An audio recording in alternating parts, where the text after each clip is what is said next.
And now 2 smaller Cratchits, boy and girl, came tearing in, screaming that outside the baker's they had smelt the goose and known it for their own.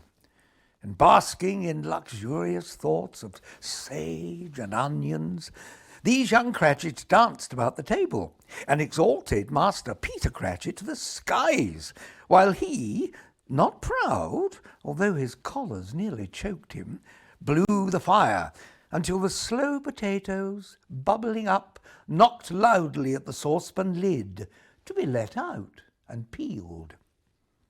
"Whatever has got your precious father, then?" said Mrs. Cratchit. "And your brother, Tiny Tim, and Martha weren't as late last Christmas Day by half an hour." "Here's Martha, mother," said a girl, appearing as she spoke. "Here's Martha, mother," cried the 2 young Cratchits. "Hurrah! There's such a goose, Martha." "Why, bless your heart alive, my dear, how late you are," said Mrs. Cratchit, kissing her a dozen times and taking off her shawl and bonnet for her with officious zeal. "We'd a deal of work to finish up last night," replied the girl, "and had to clear away this morning, mother."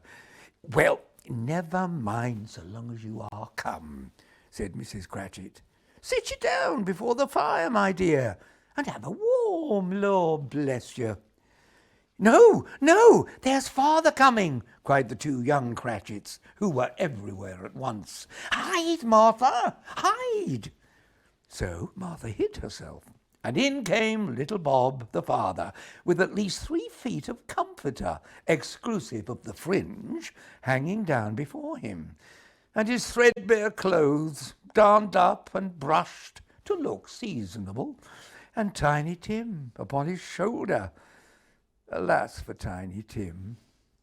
He bore a little crutch, and had his limbs supported by an iron frame. "Why, where's our Martha?" cried Bob Cratchit, looking round.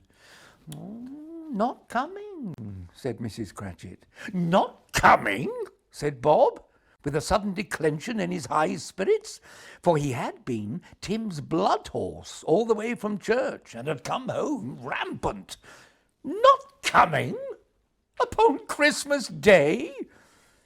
Martha didn't like to see him disappointed, if it were only in joke.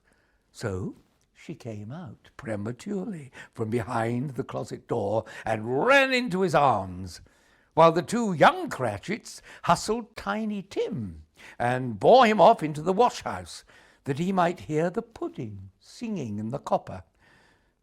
"And how did little Tim behave?" asked Mrs. Cratchit, when she had rallied Bob on his credulity, and Bob had hugged his daughter to his heart's content.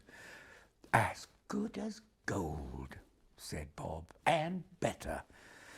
Somehow he gets thoughtful sitting by himself so much, and thinks the strangest things you ever heard. He told me, coming home, that he hoped the people saw him in the church, because he was a cripple, and it might be pleasant to them to remember upon Christmas Day who made lame beggars walk and blind men see." Bob's voice was tremulous when he told them this, and trembled more when he said that Tiny Tim was growing strong and hearty. His active little crutch was heard upon the floor, and back came Tiny Tim before another word was spoken, escorted by his brother and sister to his stool before the fire. And while Bob, turning up his cuffs, as if, poor fellow, they were capable of being made more shabby, compounded some hot mixture in a jug with gin and lemons, and stirred it round and round, and put it on the hob to simmer, Master Peter and the 2 ubiquitous young Cratchits went to fetch the goose, with which they soon returned in high procession.